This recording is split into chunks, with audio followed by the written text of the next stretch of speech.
Big news for the 2020 Olympics as a new distance running event was announced. It's called Facing the Texas Tech Defense, and Mo Farah's going to be great. Yeah, I look forward to that one.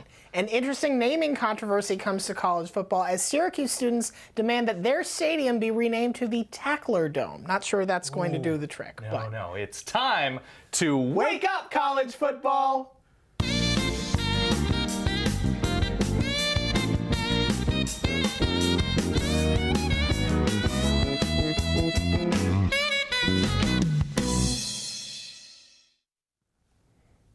It was a weird week.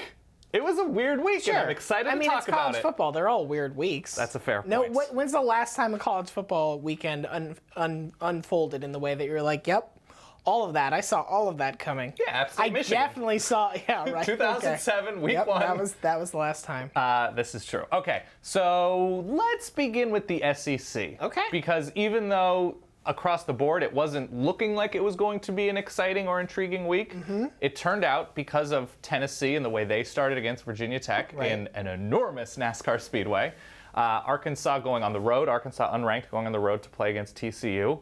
Certainly two teams that we had high hopes for various reasons, and this was one of the few non-conference matchups that we could point to and say, yes, that is going to be high level going into the week. So I think we should start there. It was double overtime, and probably says more about Arkansas at this point than I think it does about TCU. Even though TCU lost at home, the fact that Arkansas was able to go on the road in September, a month in which, fair to say, they've struggled in recent years, with a new starting quarterback in Austin Allen, new skill position guys, defense that had struggled in week one and struggled last year, and to pull out a win like that and do it with a literal and figuratively outsized personality in Brett Bielema made me very happy. Just so casually drop that woo pig into the post-game. Yes, and now that they go into an SEC West schedule where they host, I think, the majority of the better teams on that schedule, I was very encouraged by last night in Fort Worth. Sure. I mean, on the one hand, you look at Arkansas and you say they shut out TCU in the first half, which is an enormously impressive thing to do.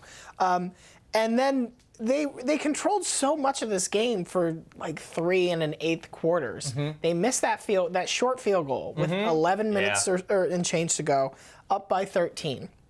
And they give up the lead, not even tie the game. They give up the lead with 2 minutes left to go after 3 straight TCU touchdowns. I mean, the really tricky thing for me was how badly Arkansas's defense played when they had their backs against the wall and they really needed to get a stop. 7 of 9. Special teams as well. Yeah, big returns. Yes, a ton of TCU felt like they had a ton of good field position all through the latter stages of that game. Arkansas's defense, 7 of 9 on third down in the second half of that game. But the important thing is that they won. I mean, and they get the touchdown they need late. They get the 2-point conversion. They do what they need to do in overtime. I mean, things are always going to be interesting for this Arkansas team because they don't yet have the talent level and depth of talent to be like, oh, I'm confident that's a team that can go out there and consistently beat quality teams by 20 points. But they're coached well enough, and they do have enough. They have recruited well enough that you can say, yeah, they have a puncher's chance. They'll get there. In a lot of games. Let's talk about the other game you mentioned, the Tennessee-Virginia Tech game. I honestly don't know what to make of Tennessee at this point because the optimist view is this: they got punched in the mouth early, and they really didn't get fazed by it. They came back and they said, let's lean on our strengths, which in this case was we're running the ball really well, and we have a defense that is very nasty and can get into the backfield. 8 tackles for loss in this game. The pessimist view is, wow, you keep getting punched in the mouth, Tennessee. I don't think this is a good long-term strategy to come out flat. So, like in both games this season, both big games, whether it's your home opener against a team that you know has a history of playing well against name brand teams, or this game in Bristol, which we've been talking about for the better part of, it feels like 2 years. It's an experienced team. Okay. Yes. No, what I'm saying is like it's almost on the coaches like squarely at this point. The sigh at this point is for Josh Dobbs. Yeah. Because as good as he was last night, he was very good running the ball, and he did throw 3 touchdowns. But when you go 10 of 19 for less than 100 yards through the air, I mean, Virginia Tech, sure, they have a pedigree of being a strong defense, and et cetera, but I just don't really understand if or when Josh Dobbs is going to take that next leap where you're like, oh yeah, we can put the game on his arm, not on his legs, on his arm and win. Because it's not dissimilar from what happened in the Appalachian State game where they were like, well, throwing the ball is going kind of middlingly. Yes. Let's just let him run with it. And it doesn't seem like the best. It seems like a good way to get Josh Dobbs hit a lot. Yes. To your point that you've made a couple times, he is a sophomore senior. Yeah. He is a senior who plays like a sophomore that should not be a sophomore anymore. Yeah. And to play devil's advocate, Tennessee didn't look good, and they won by 3 touchdowns. Sure. That is a difficult thing to do against high-level talent, which Virginia Tech has. It helps when you win the turnover battle 5-1. Virginia Tech enormous. was so happy to be like, nah, here you go, just take it back. But I don't want it. There's reason to worry heading into the meat of their schedule. Which one of these 2 teams do you believe in more, Tennessee or Arkansas? At this point, given the bar of their expectations, I believe more in Arkansas. Okay. Because Tennessee's expectation is they're the clear-cut best team in the East. Right. And Florida looked real good yesterday against Kentucky. I know we're going to get to that, but Georgia now is making it easier for Tennessee. Oh boy. Let's talk. You know what? Let's jump to that. So if we're talking about whether we believe in Tennessee or Arkansas, I want to know who you're more worried about, Georgia or Clemson. And Moving forward. You can start wherever you want. Okay, and we'll use this to jump into the ACC in a moment. Yeah. I am more worried about Georgia. Okay. Because they have talent, but it's a true freshman quarterback, and it's a new coaching staff trying to gel together, whereas Clemson, there is an idea having a great quarterback in Deshaun Watson, which hasn't looked it so far this year, but we've seen enough evidence to say that fairly confidently. Having various ways to win, working in a new defense, which they've already proven they can do year over year. The defense is not at all a problem for. I mean, Clemson turned the ball over 3 times yesterday. Number of points Troy scores off those turnovers? Right. Yeah. So I'm not terribly worried about Clemson as a complete unit. Okay. Whereas with Georgia, I don't know how they're going to react to various troubling moments. So I'm more worried about Georgia, the combination of a new coaching staff and a true freshman quarterback. Okay, I think I disagree. But Georgia's schedule's nice. That's the only thing. I think I disagree with that because of the schedule, and because the Georgia game, as hilarious as it was, that Nichols was in this until the very end, until the even when it looked like, well, Georgia has this nice little third quarter run, this game's over. Nope. Georgia let him back in it. These are the drives on which Nichols scored. Yeah. This is where they started. The Georgia 30, the Nichols 25, so 1 long drive. Long drive. The Georgia 7, and the Georgia 9. This defense got no favors handed to it by the offense and the special teams play, which just gave Nichols so much good field position to the point where it's sort of like, well, what were they supposed to do? It's worrisome when Nick Chubb, I think if you take away his longest run, averaged something like 3.2 yards a carry. I think only averaged 4 yards a carry in this game overall, which is not, I mean, you expect Nick Chubb against Nichols to do a hell of a lot better than that. Some combination of him running through people without help from the offensive line. And some offensive line help. Yeah, the offense, I don't know what to make of the offense for Georgia right now. They 5 of 13 on third down, and they were 3 of 10 before the last drive where they basically just ran out the clock. Right. That said, Clemson, I don't know what to say about Deshaun Watson right now because he's, through 2 games, against Auburn and Troy, his completion percentage is 15 points lower than it was last year. And it's not like Clemson didn't play decent defenses last year. It's not like Clemson didn't get a lot of teams really best shots, especially when you consider who they played over the course of the season between Florida State and Alabama and Oklahoma. And I don't know. There's something about this offense right now that looks mismanaged, that looks confused. I think that's right. The fact that they haven't been able to run the ball. This is not an offense built for Deshaun Watson to throw it 40, 45 times. This is an offense with all sorts of play action and reads. 53 passes to beat Troy. He shouldn't be playing a fourth quarter in a game against Troy. Wayne Gallman should have 5 or 6 yards per carry against Troy. And simply put, the Clemson offense, when they're not able to run the ball, which is kind of shocking because the offensive line comes in with a ton of experience. Wayne Gallman, we thought would be a great underrated back this year.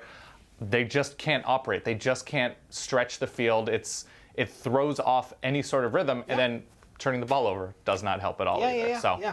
That's a big issue. Let's dive deeper into the ACC. Even though it wasn't an enormously entertaining day in the conference, we just need to pay homage to Lamar Jackson and what he was able to do Friday night, especially now as we look forward to Florida State next week. Yeah, so I mean, Syracuse obviously in a rebuilding state right now. It is at the point where it's hard to say, is Louisville's offense as otherworldly explosive as we think it is, or have they benefited from pretty weak competition early on? I mean, Charlotte, I think, will remain pretty weak competition. Syracuse might get better as the year goes on. Right. But what I like about the ACC as a whole right now is, and I know we kind of disagree about this. Okay. They are the conference that I feel like has the strongest middle class. You sort of have the top tier players. You have Clemson, Florida State, Louisville. I think you would probably put that as like these are the best 3 teams in the conference right now. But you have a lot of teams that are just below that have looked pretty good so far. Georgia Tech looks pretty solid. Miami has looked. They had sort of a weird passing game last night against Florida Atlantic, but they ran the ball really well. Yep. Pitt looked very nice. If we're counting Notre Dame as a semi-ACC, second cousin of the ACC. True. Like as a whole, this is a conference that I think has a lot of interesting things going for it. Granted, NC State did lose on the road to ECU, but UNC goes to Illinois, beats them. Duke almost beat Wake Forest. But that's sort of telling that Wake Forest is a better team than they were. What I like, and this is kind of confusing because this is also what we complain about the ACC so often, is that there's this middle group of teams that are all solid, but not great necessarily. Right. Granted, that is how you end up with like an 8-4 team representing one half of the conference in the championship game. This is true. So. Yeah, I think that's right. Florida State dominated yesterday against a weakened Charleston Southern team. Yeah. There's not too much in the way. I mean, North Carolina came out early and looked pretty bad against Illinois, but turned it on and beat Illinois. Listen, that could have been real bad. I know. That could have been real bad. Everything you just said could have been nullified by North Carolina losing to Illinois. That's a fair point. So, yeah. Even Pitt, did not finish strong against Penn State.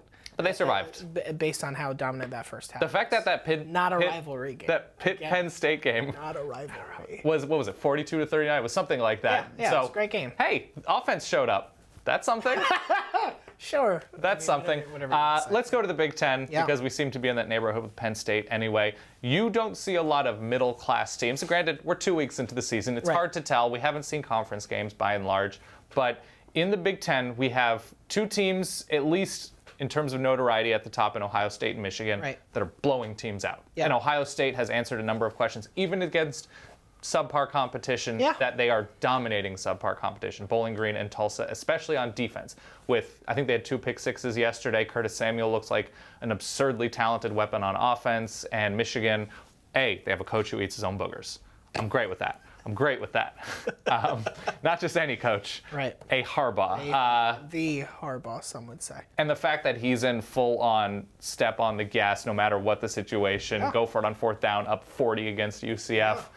The message is pretty clear that is the battle atop with Michigan State. Iowa looked obviously excellent. Iowa just trucked Iowa State. They completely trucked, To the extent that there was any Asico in that game, it all belonged to the Cyclones. This is all true. of it. Iowa looked great. Yes. So I think you're right in that there's a hearty upper class to the Big Ten, and I'm encouraged by that. I mean, you've skipped over what I think was the most distressing Big Ten result. Big Ten loss yesterday. And that is Northwestern losing to Illinois State by the score of it was 9-7. It's a very depressing score. I think we just sort of excise the state of Illinois from future college football conversations. I don't know why Illinois State looks good. That's true. FBS teams. We talked this out yesterday. It seems absurd. Is there any scenario, football only related, where Pat Fitzgerald is let go at Northwestern this year? Yeah. I mean, if they go 2-10, and where are they getting the 2 at this point? That's a wonderful question. If they go a healthy 2-10, and it's just ugly throughout the Big Ten season, I think Stanford's screwing things up for smart schools. So I could see it. I mean, they won 10 games last year. I don't think it's going to happen this year. It would have to take a number of weird factors where there's some sort of like locker room controversy or a split locker room. But Man. It's a very bad start to the year. Yeah. Let's jump to the Pac-12. Let's do that. There's another 0-2 team we need to talk about. Okay. And that's Washington State. It is.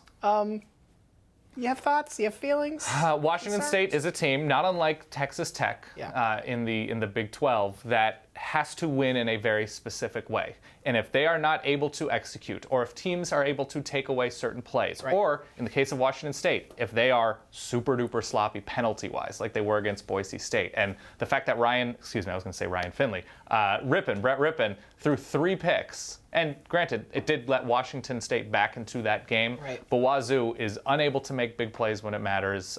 They were unable to move the ball on the ground, which is a step they took forward last season. Yeah, absolutely. And they were not able to do that. Wazoo is a team to start worrying about because they can't win in a multitude of ways. I mean, the good news is, if you're a Washington State fan, Boise State may be having a really good season. Yes. The Mountain West as a whole looks like a very interesting conference this year, especially after San Diego State beats Cal. Yep. Things are definitely going to get interesting Yep. in Berkeley pretty shortly. Yeah.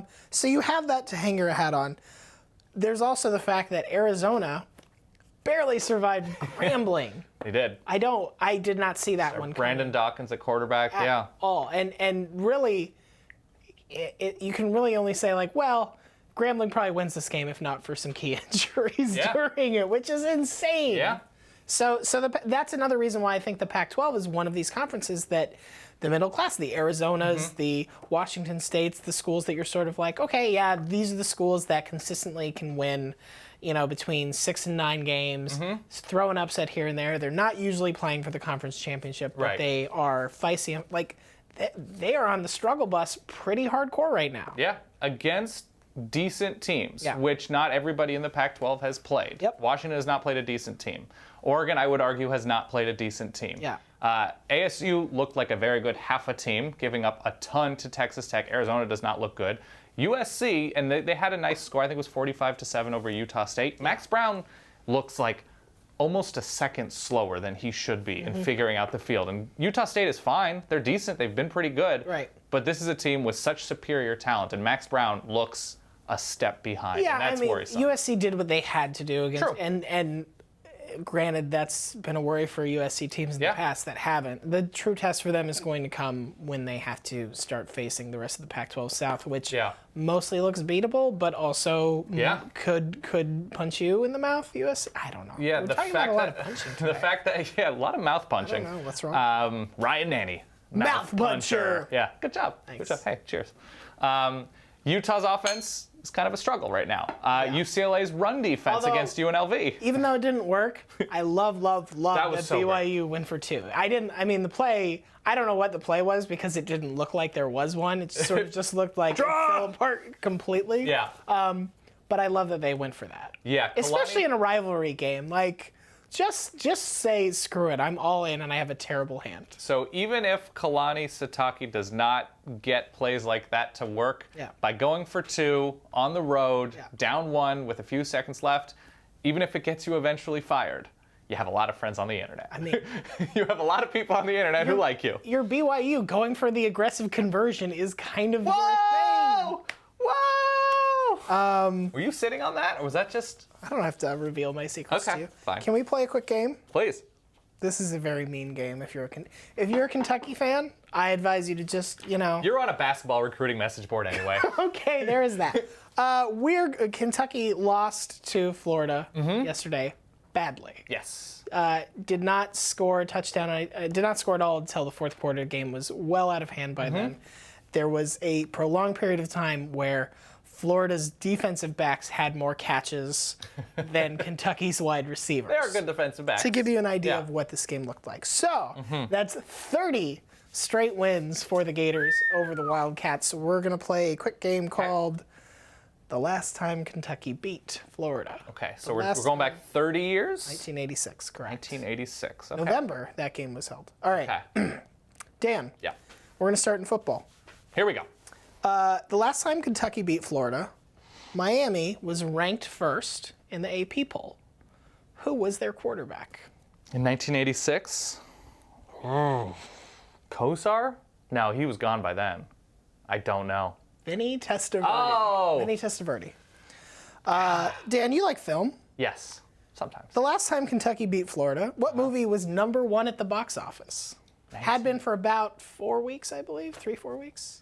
So this is pre-Ferris Bueller. Beverly Hills Cop 2. Crocodile Dundee. Cold and yeah. Crocodile Dundee. Our last question. I hope you can get this one. If Yeah. not, I'm going to question California school system. The last time Kentucky beat Florida, who was the leader of Russia? Who was Russia's executor? So is this Gorbachev? Got that one. Yes! 1 of 3. That's positively Kentucky quarterbackian. Thank you very much. 33%. I'll take it. It wasn't a nice game, but I wanted to No, play it. it wasn't particularly nice. I think we should move on to the Big 12 Okay. because So let's get the big thing. What should happen yeah, when you have an ending like Central Michigan, Yeah. Oklahoma State? Because there are a few distinguishing factors here. This isn't something where we're saying like, oh, they called pass interference and it clearly wasn't. Right. Or, oh, they said he fumbled, but clearly the ball was... Like, those are all judgment calls. Right. Replay is there to get them right. Correct. Even that doesn't work all the time.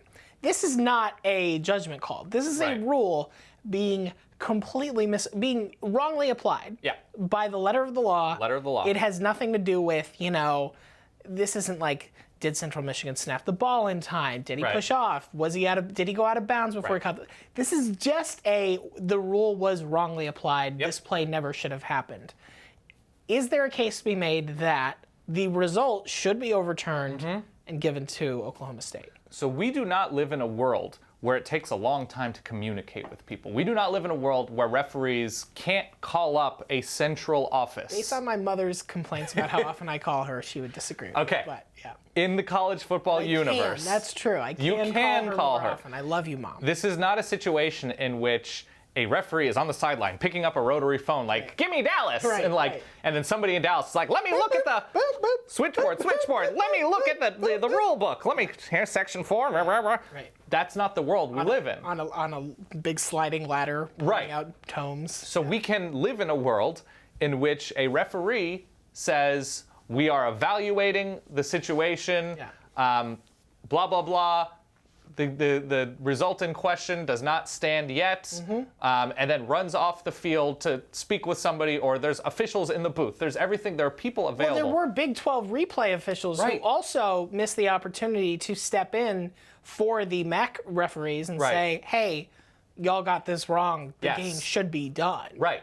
And so I don't care if But it of takes... course, the Big 12 officials still owed they had to reverse punish Oklahoma State because of the Texas game last year because it's all one big conspiracy. Fair. Oh, I and it's forgot all about that. designed so that predetermined. Yeah, take 10, take 15 We minutes. all know this, yeah. Don't get worked up in the frenzy of emotion of an incredible end of the game, and you just say, it doesn't count. Even if it's a half hour after the game ends, Right. when you bring the integrity of the rule book into sports, Yeah. and then you say, well, this time we're not going to apply it. Right. It's garbage. It's complete garbage. And even if Central Michigan's celebrating in their locker room, they're celebrating a fraudulent win, and it's okay to be the grown-up in this scenario and say, nope, you did not win. Central Michigan takes the loss. This is harsh, but I think this is a situation where if you were part of this officiating crew, you don't get to referee anymore. Because refereeing is hard. Yeah. And, judgment calls are hard to make in real time. They screw them up, and it's fine. It's Right. the human element. Yep. So the human element should not include, I did not know the rule. Yeah. I did not know how the rule worked. So Right. I don't necessarily, look, just because college football is this way, I think you have to let the results stand. Because that's the way we do it, and this sport is totally What screwed other up. sport? I mean, like if in a basketball game, if somebody just, oh, this guy hit a game-winning three-pointer, but he had 9 fouls, and we didn't sort of, we didn't realize it, so like we got you next time. No, Sure. it doesn't stand. What about like fifth down and things like this? But if we're recognizing it Yeah. 7 minutes after the game ends, Right. there's no excuse to be like, well, we screwed up. Congratulations, Central Michigan. right. The fifth down thing was not happening in the moment right after the game. I think we line them up. Central Michigan probably hasn't gone. Well, they probably have because Yeah. they're smart. But I think we should have said, okay, both teams back on the field, overtime. We just play. This is the fairest possible solution It would have been something. It would have been some kind of solution. Do we want to take some questions from Let's do it. And as Facebook? As I scan, were there any results or performances outside of Power 5 conferences that are particularly notable to you? Army's 2-0. LSU had to bench their quarterback against Jacksonville State. Purdue guy. And it worked. It did. Well, he didn't complete 50% of his passes, but they scored points. Cradle of quarterbacks. Everyone knows this. This is true. Drew Brees. Kyle Orton. Fair. These are quarterbacks. I'm not making these names up. All right, give us a good question. Okay, I'm going to give you a good question. Now that Notre Dame has Michigan State this coming week, we've seen Notre Dame against a not-so-great program or team in Nevada, and against a pretty promising one in Texas. Yeah. We haven't seen anything with Michigan State in terms of high-level opponents. Right. What are your early thoughts on that matchup? I guess it'll just be sort of what you said, that this will be our first inkling of what Michigan State is this year. Notre Dame is something of a known quantity and seems to be figuring it out a little more. That's the benefit of playing a tough game early. Michigan State could be a really solid squad that we just haven't heard anything about. The Big Ten as a whole right now is flying so far under the radar because, with the exception of really the Wisconsin LSU big win, a lot of these teams have played really low-level competition. It's funny to me because it's kind of what Big Ten fans complained that the SEC did for so long. Yeah. And sort of like, oh, you just, you play nobody, you rise in the polls, and then you talk about how your conference schedule is so tough. I mean, it's working. So good job, Big Ten. It is working we thus all far. think you're pretty good. Sure. Except Northwestern. Again, we don't think you're pretty good. We have a question. Has Tennessee reached their potential? Which, I don't know if it's a good or bad thing, but maybe. They came back and beat an okay team. I think you saw what the Tennessee defense can be when it's at its best. Sure. Last night, they tackle really well. They swarm to the ball. They force turnovers. They're very aggressive and fun to watch. The offense can, like we said, they can run it. They have decent talent at receiver, tight end, all of that, but. If Tennessee has any game where they need to hit, I don't know, even 275 passing yards to win that game, I don't feel great about them right now. I just don't. Okay. That said, I don't know who in the SEC East is going to put that requirement on them, because even though Florida looked good yesterday, Kentucky might be terrible. Yeah. Kentucky might be absolutely terrible. Yeah. I just want to say hello to Kalen Ballage for Arizona State, who had 8 touchdowns on like 11 touches. Sure. And it's a good name. And he wasn't even like the dominating running back Demario Richard was. Yeah. So that was great. Army's 2-0. And somebody else wants to know about our early thoughts on Lamar Jackson for Heisman, obviously. Lamar Jackson has September Heisman written all over him. And maybe it will continue into October, November, December. But right now, like, there is an element. Yeah, I mean, that is the nice thing, is that we will get to learn very quickly where Lamar Jackson is as a quarterback and where Florida State is as a program right now. Because if they can come out of the gate and say, hey, within 3 weeks we beat Chad Kelly and we beat Lamar Jackson, this Florida State team is probably in pretty good shape. They've earned their stripes. How do you feel about this game coming up? I mean, early thoughts. Thrilled. Yeah. Yeah, it's going to be fun to see a offense that I think, unlike Ole Miss, is dangerous in all phases of the game. Ole Miss was very good passing the ball against Florida State. Can't run it at all, and that is not a problem Louisville is going to have. Yeah, that's true. Also, Jalen Hurts, another good day for Alabama against, Western Kentucky isn't the best, but they're a dangerous team. And another game where afterwards, Nick Saban was just miserable. He was miserable. Unhappy. Garrett Dieter did have a particularly awful drop for a touchdown. But yes, they won that game comfortably. Yeah. Other than that, I'm trying to think if you mentioned the San Diego State win over Cal. Yep. Donnell Pumphrey, really good running back. Hey, I just think, as a Stanford fan, I think it's really cool that Stanford and Cal both took a bye week at the same time. I think that was pretty, although it is really weird that Stanford took a bye week this early in the season. It is, and they have USC next week, so no real easy opponent early on. All right, I think that's everything we got. Okay, come on, give me one more. Somebody wanted to know about Florida's opening game. We'd asked about see prancing around Auburn might maybe sort of kind of has an offense. Yeah, I mean they have an offense now. They have a quarterback now. Yeah. For now. I mean, now. it's Auburn. Do you really believe that what happens this week is going to be the same as what happens 3 weeks from now? True.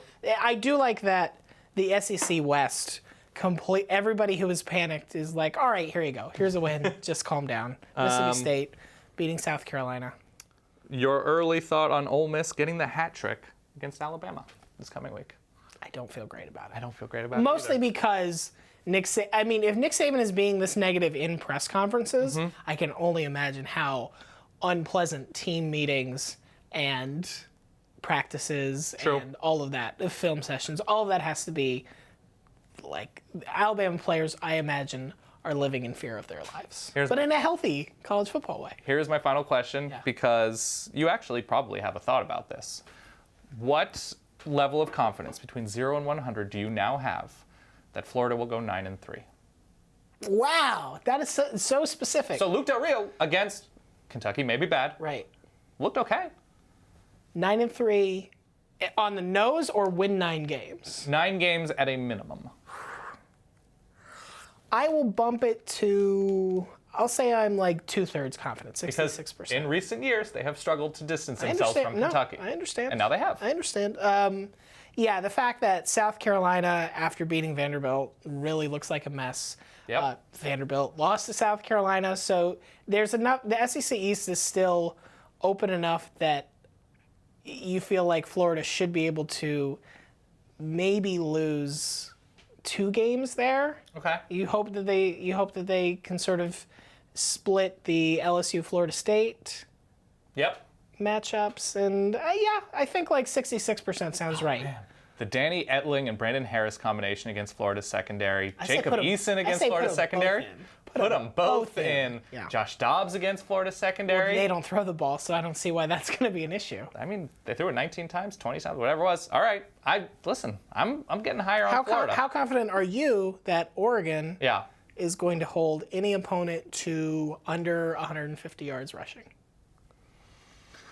Man, so they have Wazoo on their schedule. Opponent, yeah. So they have Wazoo on their schedule. Never mind. So That's it. That's my item. All right, let's end the show. All right. Thank you, everybody, for watching Wake Up College Football. His name is Ryan. My name is Dan. Keep commenting on Facebook or YouTube or wherever you're watching. Like it, subscribe it. And we're here each and every Sunday, so we're going to see you very soon. Have a good one.